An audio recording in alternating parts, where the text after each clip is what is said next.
हाय बच्चों and welcome back to explore interesting. तो यार लास्ट वीडियो में हमने कुछ टाइप्स ऑफ फोर्सेस के बारे में जाना, फोर्सेस कहाँ आता है, कैसे आता है, मोटा मोटा अपन ने बात किया। तो एक बेसिकली इंट्रोडक्शन वीडियो था वो, क्योंकि टाइप्स ऑफ फोर्सेस को ना अलग अलग एंगल से, अलग अलग नजरिए से, अलग अलग हिसाब से बांटा गया। तो फर्स्ट पार्ट में हमने जाना कि कैसे कैसे फोर्सेस होते हैं, ठीक है। ग्रेविटेशनल फोर्स हो गया, नॉर्मल रिएक्शन हो गया, then tension in the string, रस्सी में टेंशन क्या होता है वो सब हमने जाना। तो इस वीडियो में अपन जानेंगे कि कांटेक्ट फोर्स क्या होता है और फील्ड फोर्स क्या होता है, पहली चीज। देन हम इसमें मोमेंटम की भी डेफिनेशन आपको बताएंगे, और मोमेंटम की जो डेफिनेशन आप सोचते हो या आप जानते हो वो एक्चुअली में सही नहीं है। तो मैं आपका एक्चुअली में जो नजरिया है उसको आज ठीक करने वाला हूँ। So let's get started with this video. तो इस कैटेगरी में सबसे पहला जो आता है वो होता है कांटेक्ट फोर्स, ठीक है। अब कांटेक्ट फोर्स जैसे आपको नाम में ही समझ में आ रहा है कि ये फोर्स तभी सामने आती है या तभी ऑपरेट करती है जब दो चीजें कांटेक्ट में आए, राइट। तो जैसे अपन ने देखा था कि अगर अपना दोस्त एक जमीन पे खड़ा है तो धरती माता उसको ग्रेविटेशनल फोर्स लगा के उसको खींच रही होगी, mg लगा के, किंतु वो जमीन में घुस तो रहा नहीं है, वो यहाँ पे स्टेबली खड़ा है चुपचाप से। मतलब जमीन ने इस पे ऊपर की तरफ फोर्स भी लगाई होगी जिसकी वजह से वो वहीं पे रुका हुआ है, क्योंकि ये फोर्सेस बैलेंस हो गई आपस में, राइट। तो ये जो जमीन ऊपर की तरफ फोर्स लगा रही है इसका नाम हमने दिया था नॉर्मल फोर्स, और ये नॉर्मल फोर्स तभी आएगा जब वो बंदा जमीन पे खड़ा होगा, है ना। और अगर वो जमीन छोड़ता है, सपोज वो जंप कर गया, तो वो नॉर्मल रिएक्शन तो गायब हो जाएगा, बिकॉज कांटेक्ट तो रहा ही नहीं, राइट।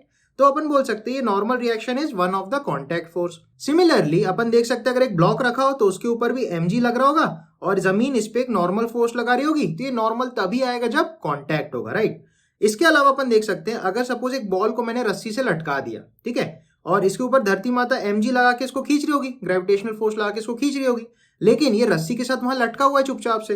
तो आप सोच सकते हो ऊपर की तरफ रस्सी ने एक फोर्स लगाई होगी जिससे उस बॉल को वहां पे पकड़ के रखा गया है। तो ये इसको हमने बोला था टेंशन फोर्स, और टेंशन फोर्स भी तभी आती है जब वो इस बॉल को पकड़े। बोले तो रस्सी से अपन ने बॉल को बांधा होगा, राइट। तो अगर रस्सी से बॉल को अपन नहीं बांधेंगे तो वो लटका कैसे रहेगा। तो अपन बोल सकते हैं रस्सी इस पे कांटेक्ट फोर्स तभी लगा पाएगी जब उस पे अपन बांधे, बोले तो कांटेक्ट हो वहां पे। इसके अलावा एक फोर्स और होती है जिसको अपन बोलते हैं स्प्रिंग फोर्स, और ये तब आती है जब एक स्प्रिंग के आसपास आप पकड़ के उसको खींच रहे हो या दबा रहे होगे। अब इसको समझाने के लिए अपन ने एक स्प्रिंग बनाई है, ठीक है। बेसिकली स्प्रिंग को अपन ऐसे बनाते हैं। अब आप ये सोचो ना, अगर स्प्रिंग में अपन ने एक ब्लॉक लगा के रख दिया और मैंने इस तरफ से अगर धक्का मारा तो स्प्रिंग पिचकेगी, राइट। तो सपोज ये ब्लॉक यहां खसक के चला गया तो स्प्रिंग थोड़ी सी दब गई होगी। तो जो स्प्रिंग फोर्स होती है वो हमें तभी एक्ट करती हुई दिखेगी जब हमने स्प्रिंग को पकड़ के खींचा हो या दबाया हो, तब वो सामने आएगी। अच्छा, अगर स्प्रिंग ऐसे चुपचाप से रखी हुई है तो स्प्रिंग कोई फोर्स नहीं लगाएगी, क्यों?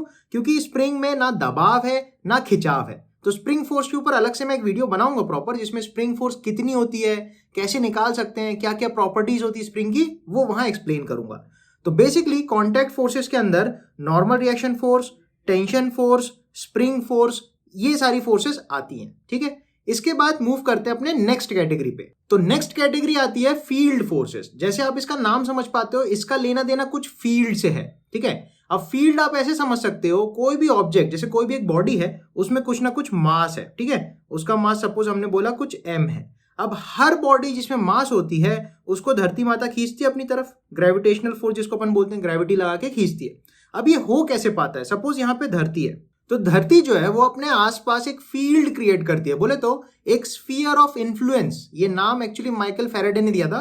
तो हर बॉडी जिसमें मास होता है वो अपने आजू बाजू ना एक फील्ड क्रिएट करती है। इसको अपन स्फीयर ऑफ इन्फ्लुएंस भी बोलते हैं इंग्लिश में। इसका मतलब क्या है? कोई भी चीज अगर उस रीजन में आएगी उस बॉडी के, तो उस बॉडी पे जो दूसरी बॉडी आ रही है, सपोज यहाँ पे ये बॉल आ रहा है अर्थ के पास, तो अर्थ उसको खींच लेगी अपने पास। तो अर्थ जो है उसका प्रभाव, उसका इफेक्ट जिस रीजन में आपको देखने को मिलेगा वो रीजन कहलाता है स्फीयर ऑफ इन्फ्लुएंस, ठीक है। तो कोई भी बॉडी जिसमें मास होता है वो अपने आजू बाजू एक अपना प्रभाव क्रिएट करता है, अपना एक इफेक्ट क्रिएट करता है। तो उस इफेक्ट को हम फील्ड बोलते हैं, ठीक है। और ये फील्ड जाके दूसरी बॉडी पे फोर्स लगाती है। इसकी स्टोरी बड़ी इंटरेस्टिंग है। एक्चुअली कैसा, 1700s के अराउंड जब न्यूटन बाबा थे तो उनने उस टाइम पे यूनिवर्सल लॉ ऑफ ग्रेविटेशन बताया था, पर उनको ये चीज समझ में नहीं आती थी कि कोई एक बॉडी दूसरी बॉडी को बिना बीच में तार या रस्सी के कैसे खींच रही है। तो ये वो एक्सप्लेन नहीं कर पा रहे थे। तो न्यूटन बाबा के कुछ टाइम के बाद जब माइकल फैराडे आए थे तो उन्होंने फील्ड का कॉन्सेप्ट सबके सामने रखा, जिसमें उन्होंने एक्सप्लेन किया कि कोई भी बॉडी दूसरी बॉडी पे जो अपना इफेक्ट लगा रही है, अपना प्रभाव दिखा रही है,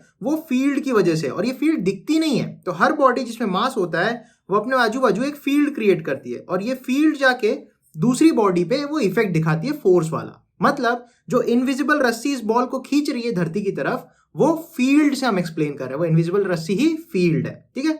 तो ऐसी फोर्सेस जो बिना किसी कांटेक्ट के दो बॉडीज के बीच में लगे, उनको अपन बोलते हैं फील्ड फोर्सेस। तो one of the examples of field force क्या है? Gravitational force. इसके अलावा आपने कई बार छोटे छोटे मैग्नेट्स को देखा होगा।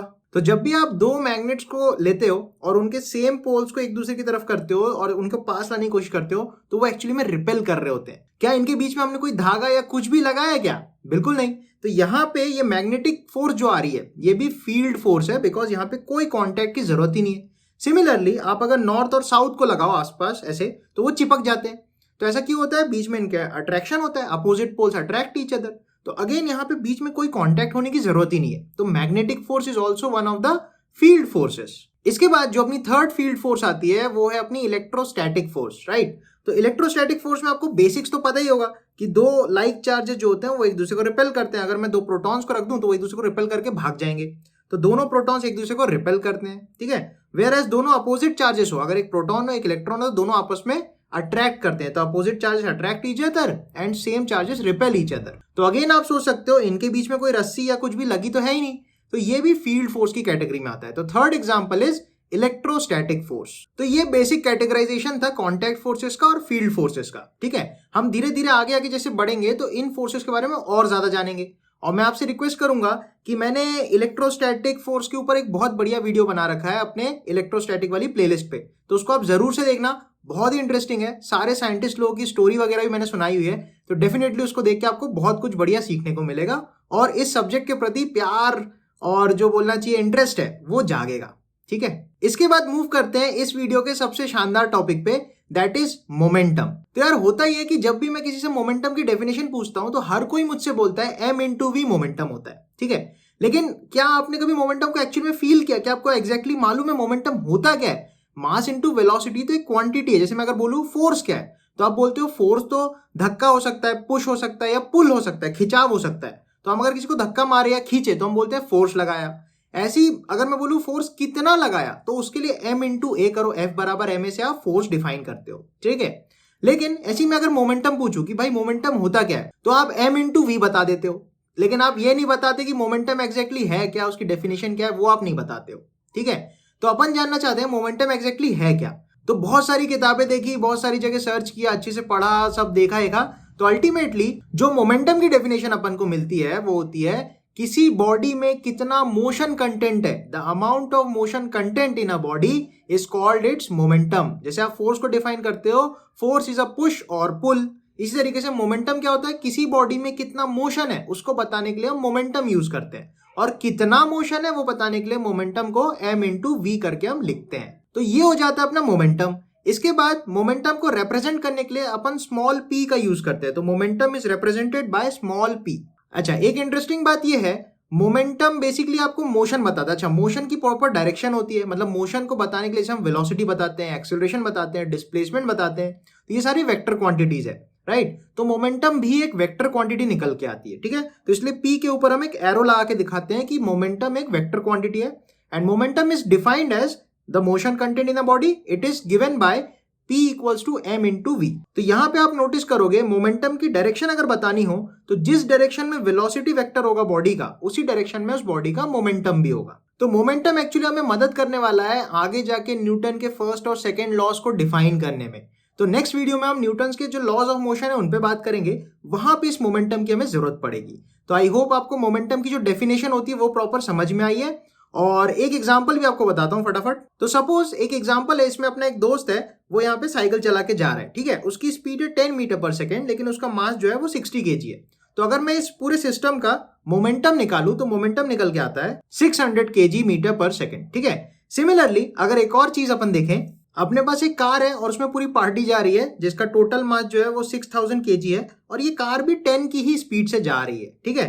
तो अपन बोल सकते हैं इस कार का जो मोमेंटम होगा वो 60,000 kg मीटर पर सेकेंड होगा, ठीक है। अब नोट करने वाली बात यह है, आप जहां पे देख रहे हो एक बंदा है जो साइकिल में जा रहा है 60 किलो का, उसको मोमेंटम 10 है।